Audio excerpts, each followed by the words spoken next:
আসসালামু আলাইকুম। আমরা এর আগের দিন ক্লাস 8 এর গণিত বইয়ের চ্যাপ্টার 2.1 অর্থাৎ মুনাফা অধ্যায়ের 18 নম্বর অঙ্ক পর্যন্ত সমাধান করছিলাম। আজকে হচ্ছে আমরা 19 নম্বর অঙ্ক এবং 20 নম্বর অঙ্ক অর্থাৎ এই দুইটা সৃজনশীল হচ্ছে সমাধান করার চেষ্টা করব ইনশাআল্লাহ। ওকে। তো দেখো আমাদের 19 নম্বর অঙ্কে বলা আছে একজন ফল ব্যবসায়ী যশোর থেকে 36 টাকায় 12টি দরে কিছু সংখ্যক এবং কুষ্টিয়া থেকে 36 টাকায় 18টি দরে সমান সংখ্যক কলা খরিদ করলেন। তিনি 36 টাকায় 15টি দরে তা বিক্রয় করলেন। এখন ক নম্বর কোশ্চেন, ব্যবসায়ী যশোর থেকে প্রতি 100 কলা কি দরে ক্রয় করেছিল। তো আমরা এটা কিভাবে লিখবো? মানে এটা হচ্ছে ক নম্বর। এটা মানে প্রতি 100টা কলা সে যশোর থেকে কত টাকা মানে কত টাকায় কিনছিল সেটা বের করতে হবে। তাহলে এখানে দেখো দেওয়া আছে 12টা কলা কিনছিল। তার মানে আমরা লিখতে পারি যে 12টা কলার ক্রয় মূল্য কত দেওয়া আছে। দেখো 12টা কলার ক্রয় মূল্য হচ্ছে কত দেওয়া আছে 36 টাকা। তাহলে আমরা লিখতে পারি যে একটা কলার ক্রয় মূল্য কত হবে, 36 ভাগ হচ্ছে 12, 36 ভাগ 12 টাকা। অতএব 100টা কলার ক্রয় মূল্য কত, এটা জাস্ট 100 উপরের সাথে গুণ হয়ে যাবে, অর্থাৎ 36 গুণ হচ্ছে 100 ভাগ হচ্ছে 12 এরকম। তো তুমি যদি একটু ক্যালকুলেশন করো, দেখো 12 36 এর ভিতর কয়বার যায়, 3 বার 36 মানে 3 বার। তো 3 গুণে 100 কত হবে, আমাদের উত্তর হচ্ছে 300 টাকা। তাহলে আমরা কি বের করলাম যে প্রতি 100টা কলার ক্রয় মূল্য কত, প্রতি 100টা কলার মানে যশোর থেকে প্রতি 100টা কলার ক্রয় মূল্য হচ্ছে 300 টাকা। ওকে, ওটা হচ্ছে আমাদের অ্যান্সার। তাহলে আমরা পরের অঙ্কে যাই, খ নম্বর অঙ্কে। দেখো খ নম্বর অঙ্কে কি বলা আছে যে একজন ফল ব্যবসায়ী যশোর থেকে, আচ্ছা কোশ্চেন তো পড়ছি। খ নম্বর, সবগুলো কলা বিক্রয় করলে শতকরা কত লাভ বা ক্ষতি হবে। মানে যশোর থেকে তিনি 36 টাকায় 12টি দরে এবং কুষ্টিয়া থেকে 36 টাকায় 18টি দরে কিনছে, আর 36 টাকায় 15টি দরে তা বিক্রি করে দিছে। এখন সবগুলো কলা বিক্রয় করলে শতকরা কত লাভ বা ক্ষতি হবে সেটা আর কি আমাদেরকে বের করতে বলছে। তাহলে আমরা এটা কিভাবে করতে পারি, আমরা মনে করো বের করব হচ্ছে যশোর থেকে মানে কিনতে আমাদের কত টাকা খরচ হয়েছে, একটা কলা কিনতে কত টাকা খরচ হয়েছে সেটা বের করব। বের করার পর আমরা দেখব যে তারপরে আমরা আবার বের করব যে একটা কলা তিনি কত টাকায় বিক্রি করছে। যদি দেখি যে বিক্রয় মূল্য আমাদের বেশি তাহলে বুঝে নিব যে আমাদের লাভ হয়েছে, ঠিক আছে। আর যদি দেখি যে বিক্রয় মূল্য কম, ক্রয় মূল্য থেকে বিক্রয় মূল্য কম, তাহলে বুঝে নিব আমাদের ক্ষতি হয়েছে। তো তারপরে আমরা কত টাকা ক্ষতি হয়েছে সেটা বের করার পর আমরা হচ্ছে বের করবো যে শতকরা, অর্থাৎ 100 টাকায় কত টাকা ক্ষতি হয়েছে বা লাভ হয়েছে সেটা আর কি বের করবো। ওকে, তো আমরা শুরু করতেছি আমাদের খ নাম্বার। দেখো আমরা বলা আছে, আমরা প্রথমে কি করব, আমরা হচ্ছে যশোর থেকে এবং কুষ্টিয়া থেকে একটা কলা আমাদের কিনতে মোট কত টাকা খরচ হয়েছে আমরা সেটা বের করব।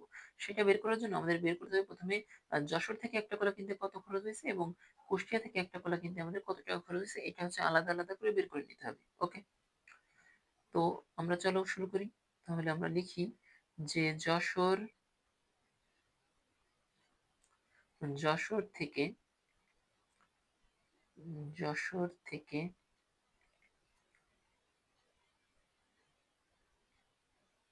12টি কলার 12টি কলার ক্রয় মূল্য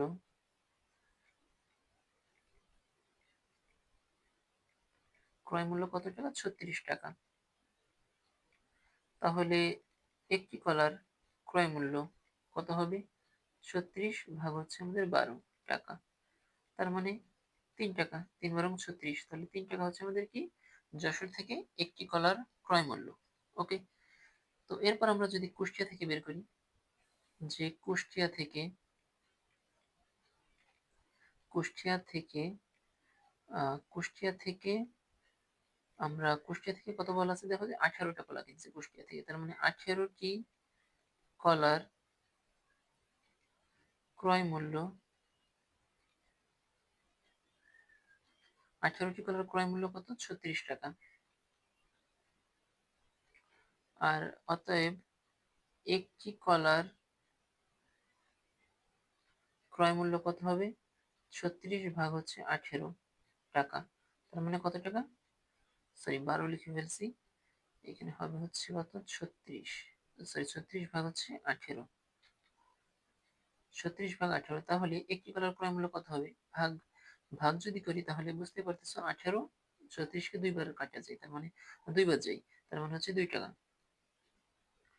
তার মানে 2 টাকা দিয়ে কুষ্টিয়া থেকে কিনছে, মানে একটা কলা যশোর থেকে কিনছে 3 টাকা করে, আর একটা কলা হচ্ছে কুষ্টিয়া থেকে 2 টাকা করে কিনছে। তাহলে আহ মোট আমাদের 2টা কলা কিনতে কত টাকা খরচ হয়েছে? যদি এই পাশে লিখি এটা, যে যশোর থেকে একটি প্লাস কুষ্টিয়া থেকে একটা, তাহলে মোট মোট হচ্ছে 2টা, বা হচ্ছে দুইটা দুইটি কলা কলা কিনতে কিনতে মোট কত টাকা খরচ হয়েছে? মোট যশোর থেকে দেখো এই যে এখানে কত আছে, যশোর থেকে 3 টাকা এবং কুষ্টিয়া থেকে 2 টাকা, তার মানে আমাদের মোট খরচ হয়েছে 3 টাকা প্লাস হচ্ছে 2 টাকা, অর্থাৎ 5 টাকা। তাহলে 5 টাকা মোট হচ্ছে আমাদের কিনতে খরচ হয়েছে। এখন আমরা বের করব যে আমাদেরকে বিক্রি করতে মানে কত টাকায়, মানে 2টা কলা কিনতে খরচ হয়েছে 5 টাকা। আমরা এবার মানে 2টা কলা পাইছি, তার মানে একটা কলা তো এখনো পাই নাই, তাই না? 2টা কলা যদি কিনতে 5 টাকা খরচ হয়, তাহলে আমরা লিখতে পারি যে একটি কলা কিনতে কত খরচ হবে। 5 দিয়ে আমরা 5কে 2 দ্বারা ভাগ করবো, তাহলে একটি কলা কিনতে কিনতে খরচ হবে, যেহেতু জায়গা নেই তাই আর কি আমি শর্ট করে লিখতেছি, ওকে। খরচ হবে, কত খরচ হবে? 5 ভাগ হচ্ছে 2, তার মানে 5কে 2 দ্বারা ভাগ করলে দেখবো যে 2.5 টাকা আসে অ্যান্সার। ঠিক আছে, তো 5/2 এই কয় টাকা হচ্ছে তোমার একটি কলা কিনতে খরচ হবে। ঠিক আছে, তো এরপরে আমরা পরের পৃষ্ঠায় যাই। দেখো আমরা কি পাইছি, যে একটি কলা কিনতে খরচ হয়েছে কত, আমাদের একটি কলা কিনতে কিন্তু আমাদের খরচ হয়েছে এই কয় টাকা, 2.5 টাকা। ওকে, তো এটা হচ্ছে আমাদের একটি কলা কিনতে খরচ হয়েছে। এখন আমরা দেখব যে একটি কলা সে কত টাকায় বিক্রি করছে। এই যে বলা আছে 36 টাকায় 15টি ধরে বিক্রি করছে, তার মানে 15টি কলা 15টি কলার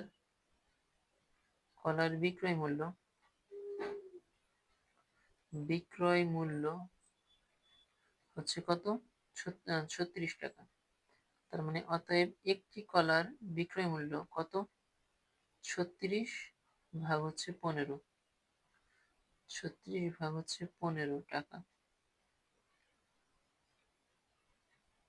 তার মানে তুমি যদি একটু ক্যালকুলেশন করো কত আসে দেখি আমরা। 36কে 15 দ্বারা ভাগ করলে আমাদের অ্যান্সার আসে হচ্ছে 2.4 টাকা। ঠিক আছে, এটা হচ্ছে আমাদের অ্যান্সার আসে।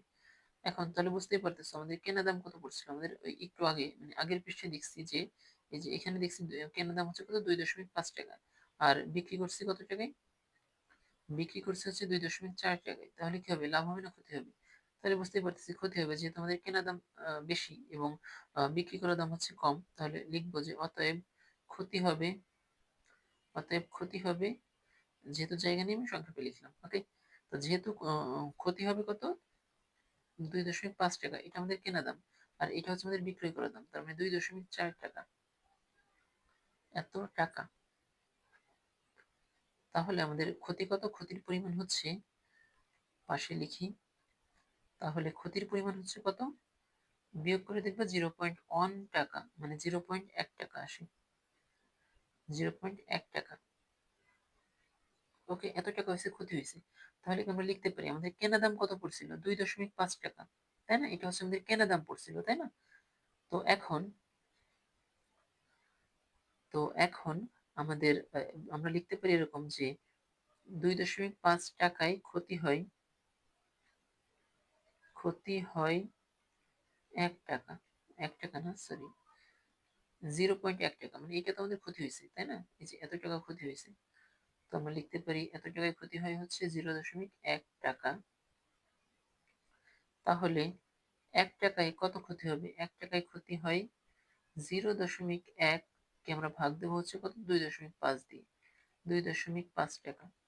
তাহলে আমাদের বের করতে বলছিল কি, দেখো শতকরা কত লাভ বা ক্ষতি হবে। আমরা দেখতে পাচ্ছি আমাদের ক্ষতি হয়েছে, তাই না? ক্ষতি হয়েছে আমাদের, তাহলে শতকরা কত, মানে শতকরা বলতেই তো 100, তাই না? তাহলে 100 টাকায় কত টাকা ক্ষতি হয়েছে সেটা বের করব। তার মানে 100 টাকায় ক্ষতি হয় কত, এই যে 0.1 ভাগ হচ্ছে 2.5, 2.5, এটাকে তুমি গুণ দিবা হচ্ছে জায়গা নেই বলে ভালো মতো লেখা যাচ্ছে না, আমি আরেকবার লিখি। তো এখানে দেখো, আমরা লিখবো হচ্ছে 0.1 ভাগ হচ্ছে জি 2.5, এই যে 100 এটা হচ্ছে গুণ হয়ে যাবে এত টাকা। ওকে, তো তুমি যদি একটু ক্যালকুলেশন করো এখানে কত আসে আমরা দেখি। 0.1 ভাগ হচ্ছে 2.5 গুণ হচ্ছে 100। তো ক্যালকুলেশন করলে দেখবো 4 টাকা আসে। ঠিক আছে, মানে 4 টাকা। তার মানে 100 টাকায় আমাদের 100 টাকায় আমাদের 4 টাকা হচ্ছে ক্ষতি হচ্ছে। তার মানে আমাদের অ্যান্সার লিখবে এভাবে যে 4%। ক্ষতির পরিমাণ কত? 4%। ওকে, এটা হচ্ছে আমাদের অ্যান্সার। ক্ষতির পরিমাণ কত? 4%। ঠিক আছে, তাহলে আমাদের ক্ষতি হচ্ছে 4 টাকা। তো এটা হচ্ছে আমাদের অ্যান্সার ছিল এখানে। আমরা গ নম্বর অর্থাৎ পরের অঙ্কে যাচ্ছি, 19-এর গ।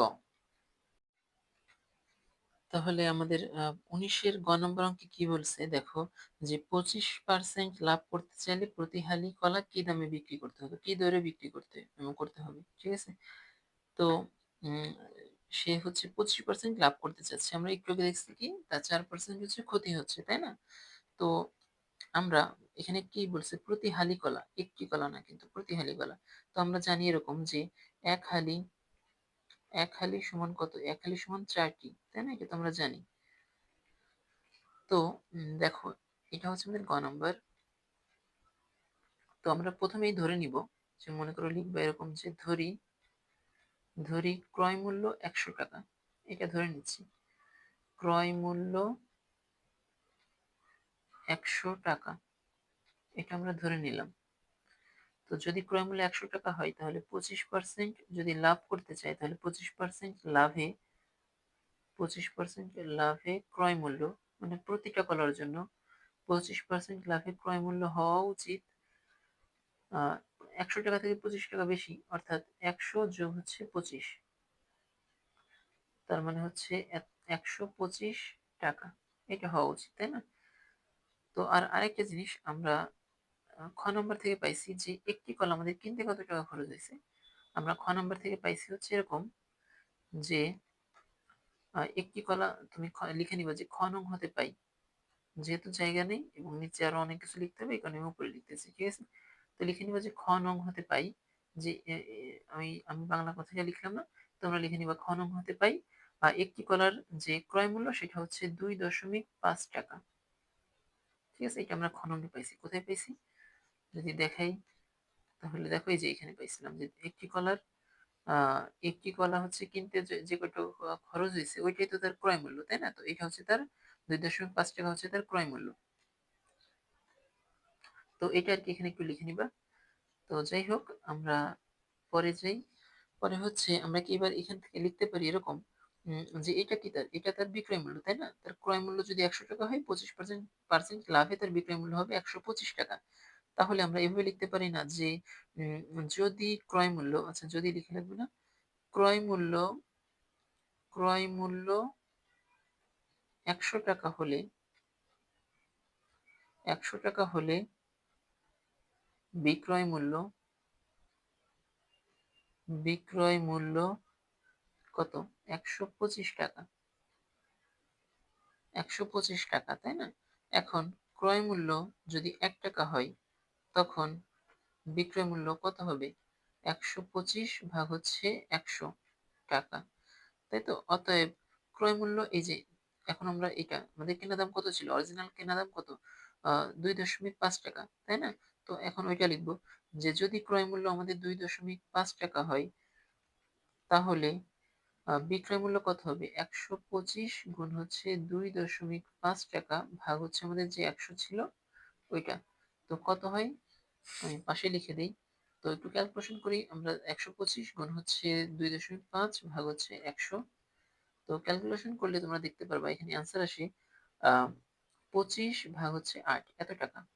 ঠিক আছে, এত টাকা। তো এটা আর কি আমাদের অ্যান্সার আসে যে 2.5 টাকায় সেটা হচ্ছে বিক্রি করতে হবে।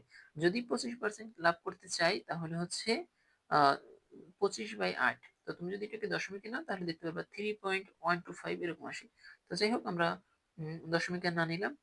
25/2 এত টাকা হচ্ছে তাকে 25% লাভ করতে হলে বিক্রি করতে হবে। এখন এটা তো একটা কলার জন্য যাচ্ছে, তাই না? আমরা ধরে নিছি কি এটা যে ক্রয় মূল্য এটা হচ্ছে একটি কলার জন্য। ঠিক আছে, একটি কলা। ঠিক আছে, তো একটি কলার জন্য আমরা ধরছিলাম বিক্রয় মূল্য 100 টাকা। তো আমাদের যেহেতু বলে দিছে প্রতি হালি, এখানে কি বলছে প্রতি হালি কলা। তো প্রতি হালি কলা যদি আমরা বের করতে চাই তাহলে আমাদের প্রতি হালি মানে কত, 4টা। তো একটি কলার জন্য যদি এত দাম দাম হয় তাহলে 4টি কলার জন্য কত হবে, এত গুণ 4, তাই না? তো সেই জিনিসটা এখন এখানে লিখবো যে একটি কলা যদি 25% লাভ করতে চাই তাহলে একটি কলা বিক্রি করতে হবে, বিক্রি করতে হবে, বিক্রি করতে হবে হবে কত দামে, 25/8 টাকা, এত টাকায়, তাই না? তাহলে অতএব 4টি কলা বিক্রি করতে হবে 25/8 ভাগ হচ্ছে গুণ হচ্ছে 4, তার মানে এত। এবার 4 কে 8 দ্বারা ভাগ করলে থাকে 2, তার মানে অ্যান্সার কত, 25/2, এত টাকা। ঠিক আছে, তো কি দাঁড়াচ্ছে, 4টি কলা বিক্রি করতে হলে আমাদের এত টাকাই হচ্ছে করতে হবে, মানে বিক্রি করতে হবে, মানে 25% যদি লাভ করতে চাই। ঠিক আছে, তো এটা হচ্ছে আমাদের গ নম্বর গেল। তো আমরা পরের 20 নম্বর অঙ্কে যাচ্ছি। তো 20 নম্বর অঙ্কে আমাদের বলা আছে প্রথমে ক নম্বর,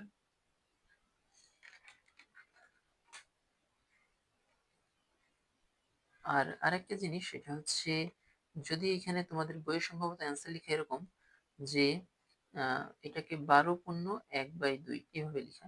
ঠিক আছে, তো এটা কিভাবে লিখবো আমরা, তো এটা যদি তোমরা লিখতে চাও তাহলে হচ্ছে কি করবো, 25কে 2 দ্বারা হচ্ছে ভাগ করবা।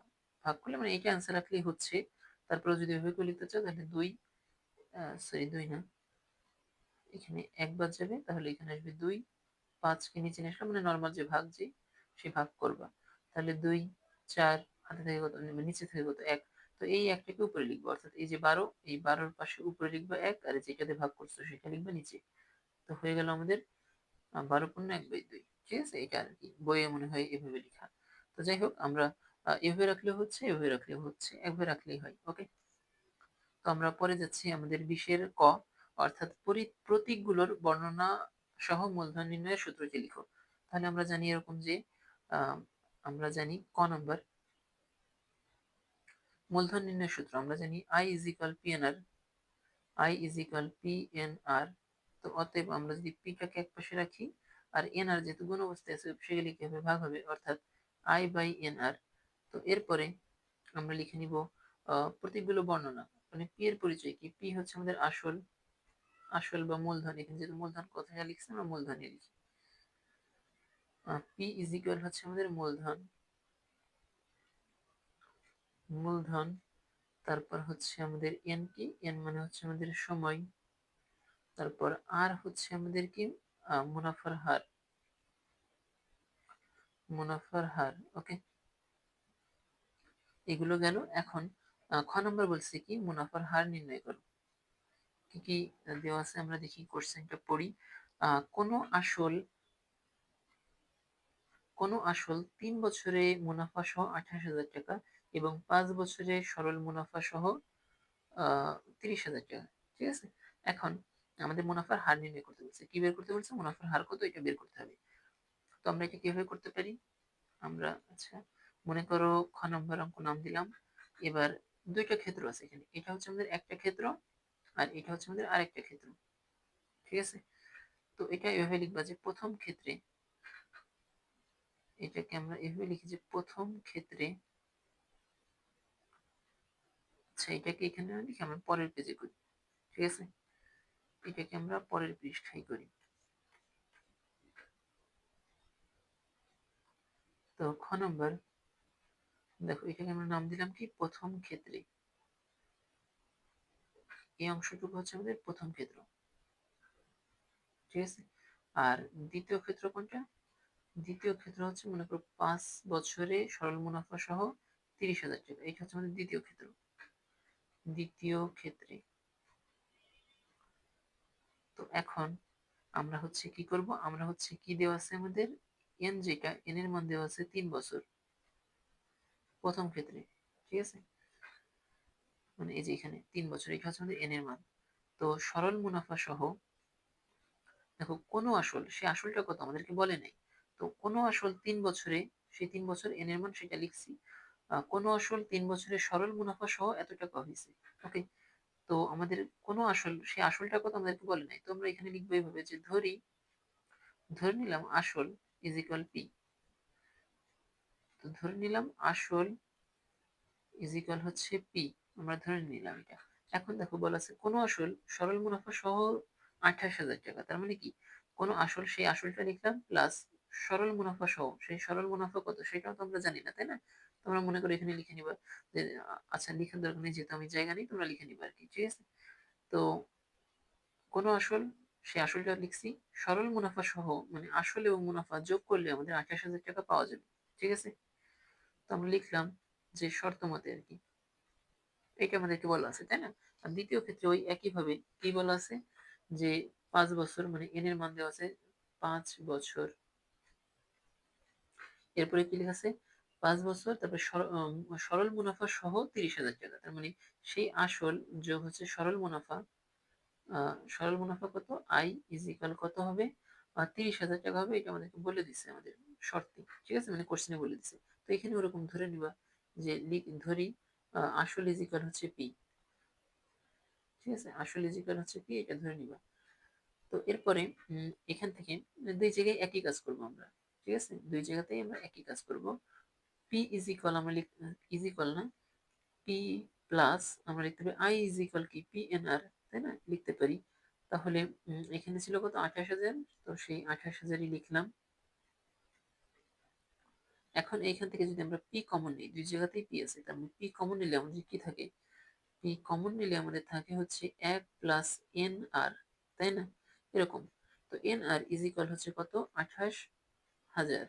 এরপরে দেখো আমরা পি এখানে কি গুণ অবস্থায় আছে না এন আর, তো ওই পাশে গেলে কি হবে, ভাগ হবে, অর্থাৎ পি ইজ ইকুয়াল 28,000, 28,000 ভাগ হচ্ছে 1 প্লাস এন আর, এরকম আসবে, তাই না?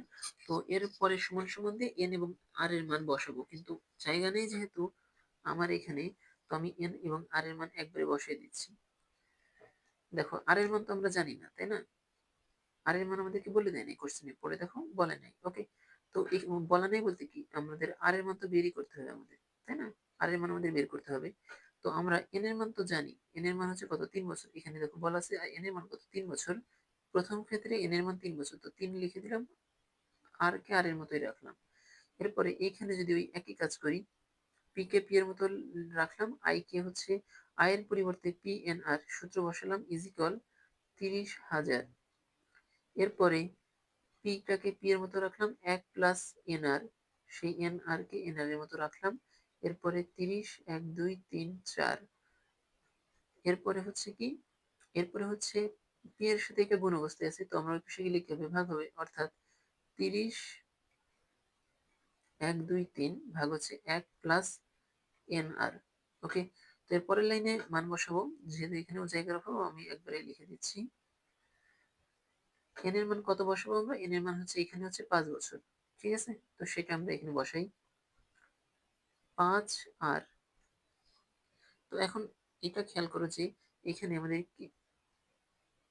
আমাদের কি বের হয়েছে যে পি এর মান মানে এখানেও পি এর যে মান, পি এর মান হচ্ছে এত একটা, মানে কিছু একটা বের হয়েছে, আবার এখানেও পি এর কিছু একটা মান বের হয়েছে, ঠিক আছে। যেহেতু এটা হচ্ছে এক জায়গায় বের হয়েছে পি এর মান, আবার এটা বের হয়েছে আর এক জায়গায় পি এর মান, তাহলে আমরা বলতে পারি না যে তাহলে আমরা বলতে পারি না যে এই এরা, এই যে এই দুইটা জিনিস পরস্পর সমান, যেহেতু দুইটাই পি এর মান, তাহলে আমরা বলতে পারি যে এরা পরস্পর সমান, তাই না? তো যদি আমরা এটা বলতে পারি, তাহলে আমরা এটা লিখতে পারি কিনা যে এখানে পি এর মানটা এবং ওইখানে পি এর মানটা সমান হবে। তো কত আসছে এখানে, এখানে পি এর মান আসছে হচ্ছে 3 আর 30, 1, 2, 3, 30,000 ভাগ হচ্ছে 1 প্লাস এন আর। এন আর মানে কি, এন এর মান কত এখানে, এখানে এন এর মান হচ্ছে 5, আর এটা বের হয়েছে এখানে পি এর মান, আর এখানে পি এর মান কত বের হয়েছে, এখানে পি এর মান দেখো বের হয়েছে 28,000 ভাগ হচ্ছে 1 প্লাস 3 আর। তো যেহেতু দুইটাই পি এর মান, তো এরা পরস্পর সমান হবে, আমরা বলতে পারি। তো 28,000 ভাগ হচ্ছে 1 প্লাস 3 আর, এরকম বের হয়েছিল, তাই না? তো এখন আমরা মনে করো এখান থেকে, তো এখান থেকে মনে করো যদি এই জিনিসটা যেহেতু বিষয় ভাগ অবস্থায় আছে, অবশ্যই কি হবে, গুণ হবে। তো 28,000 এর সাথে 1 গুণ করলে কত হবে? 28,000ই হবে। প্লাস এই 28,000 এর সাথে 5 আর যদি তুমি গুণ করো, তার মানে বিষয়টা এরকম দাঁড়াবে যে 28,000 গুণ হচ্ছে 5 আর এরকম, তাই না? আর এই জিনিসটা যদি ওই পাশে গুণ হয়ে যায়, তো 30,000 গুণ 1 হবে। তো 1 গুণ করা আর না করা যেহেতু একই কথা, তো আমি আর এখানে গুণ করলাম না। গুণ গুণ করলাম না। প্লাস হচ্ছে 30,000 গুণ 3 আর এরকম আসবে। 30, 1, 2, 3 গুণ হচ্ছে 3 আর এরকম আসবে, তাই না? তো এখন এই 30,000 এপাশে যোগ অবস্থায় আছে, তো এটাকে এপাশে রাখলাম। এই 28,000 এপাশে যোগ অবস্থায় আছে, ওপাশে গেলে কি হবে? বিয়োগ হবে। অর্থাৎ 30, 1, 2, 3 মাইনাস করলাম 28, 1, 2, 3, ঠিক আছে? বিয়োগ করলাম আর কি। তো এখানে 28 কত ছিল এখানে? 28, 1, আচ্ছা গুণ করে দিই এটা একবারে। 28,000 গুণ 5 করলে কত আসে আমরা একটু দেখি। 28, 28,000 গুণ হচ্ছে 5, তাহলে গুণ করলে দেখবা যে এখানে আসে 1, 4, 1, 0, 2, 0, 3, 0, 4, 0 এরকম, ঠিক আছে? এর সাথে একটা আর গুণ অবস্থায় ছিল, সেই আর কে আর এর মতোই রাখলাম। আর এখানে 30,000 গুণ 3 করলে কত আসবে? 90,000 আসবে। 90,000 আর, তাই না? তো এই জিনিসটা অবশ্যই প্লাস অবস্থায় আছে, অবশ্যই গেলে কি হবে? মাইনাস হবে। তো আমি একবারে মাইনাস করে দিচ্ছি যে 90, 1, 2, 3 আর এরকম আসবে। ওকে, তো এটা একটু যদি তুমি বিয়োগ করো, তাহলে এখানে কত আসার কথা? 1,40,000 থেকে আমরা বাদ দিচ্ছি কত? 1,40,000 থেকে আমরা 90,000 বাদ দিচ্ছি। তার মানে হচ্ছে আমাদের এই পাশে থাকার কথা 50,000 আর ইজ ইকুয়াল এই পাশে থাকার কথা 30,000 থেকে 28,000 বাদ। তার মানে কত? 2,000। তো যদি এরকম আমাদের আসেই, তাহলে আমরা কি লিখতে পারি? 1 শূন্য এই পাশে, আচ্ছা 1 শূন্য পরে লিখি ওইটা। একবারে আর ইজ ইকুয়াল আমরা লিখতে পারি 2,000, 1, 2, 3 ভাগ করব কত? 50,000। তার মানে 50, 1, 2, 3 এভাবে লিখতে পারি, তাই না? তো এরপরে যেহেতু নিচে জায়গা নেই, আমি পাশে লিখলাম। তো তুমি যদি একটু ক্যালকুলেশন করো, তাহলে দেখতে পারবা আর ইজ ইকুয়াল কত আসে দেখি। 2,000 ভাগ হচ্ছে 50,000 যা আসবে, এটার সাথে আমি একবারে 100% গুণ করে দিচ্ছি, ঠিক আছে? তার মানে এটা একটু ক্যালকুলেশন করে দেখবো, এর সাথে যদি তুমি 100% গুণ করে দাও, মানে যেহেতু আর এর মান পার্সেন্ট আছে, 80 আর কি বের করতে হয়, তো এটা যদি একটু গুণ করে দাও, তাহলে হচ্ছে আমাদের অ্যান্সার আসে দেখবা ক্যালকুলেশন করে 4%। ওকে, তাহলে আমাদের মুনাফার হার যেটা, সেটা বের করতে বলছিল, এটা কত বের হলো? এটা বের হলো হচ্ছে আমাদের আর এর মান 4%, ঠিক আছে?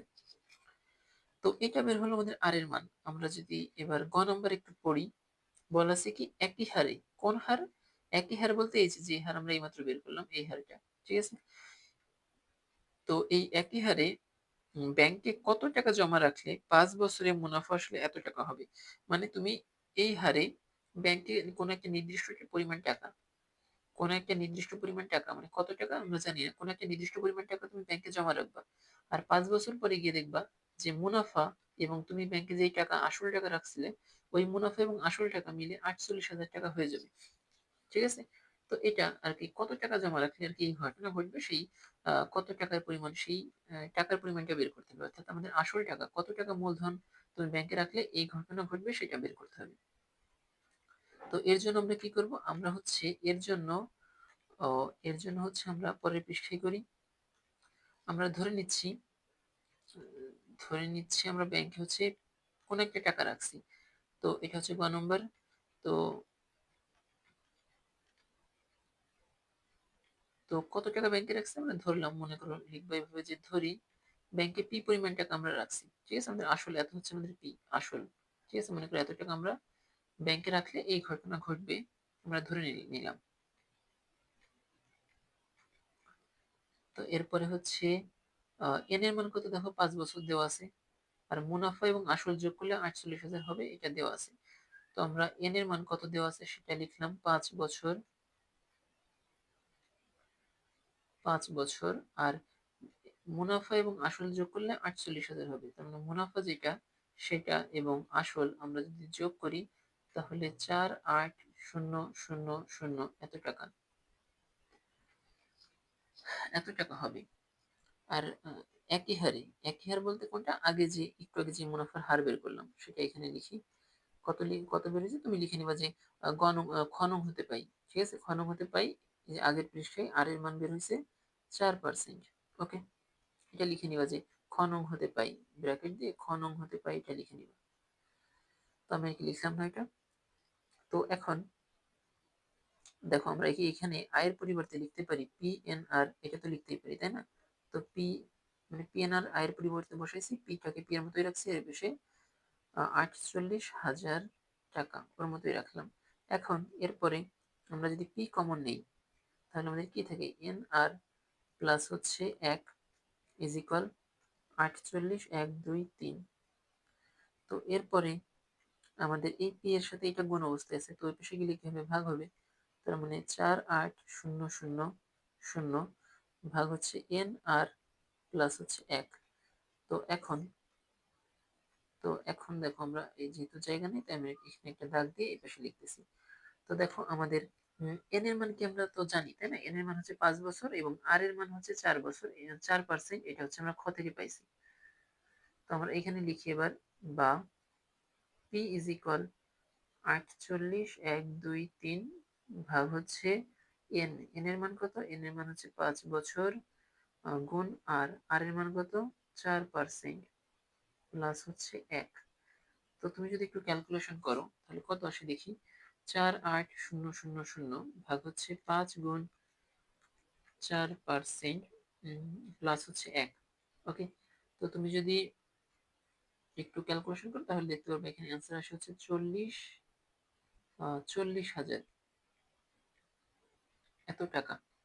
এটা হচ্ছে আমাদের অ্যান্সার। অতএব পি এর মান কত, 40,000 টাকা। তাহলে আমরা কি পেলাম যে একই হারে যদি ব্যাংকে আমরা কত টাকা জমা রাখবো, এই এত টাকা, অর্থাৎ পি এর মান কত, 40,000 বের হয়েছে। তো 40,000 টাকা যদি আমরা ব্যাংকে জমা রাখতাম তাহলে 5 বছর পরে গিয়ে দেখতাম যে মুনাফা এবং আসল মিলাই হচ্ছে 48,000 টাকা হয়ে গেছে। ওকে, তাহলে এটা হচ্ছে আমাদের এখানকার অ্যান্সার, গ নম্বরের অ্যান্সার। ঠিক আছে, তো এই হচ্ছে আমাদের দুইটা সৃজনশীল ছিল। তো এই ভিডিওটা হচ্ছে এই পর্যন্তই। তো সবাইকে ধন্যবাদ।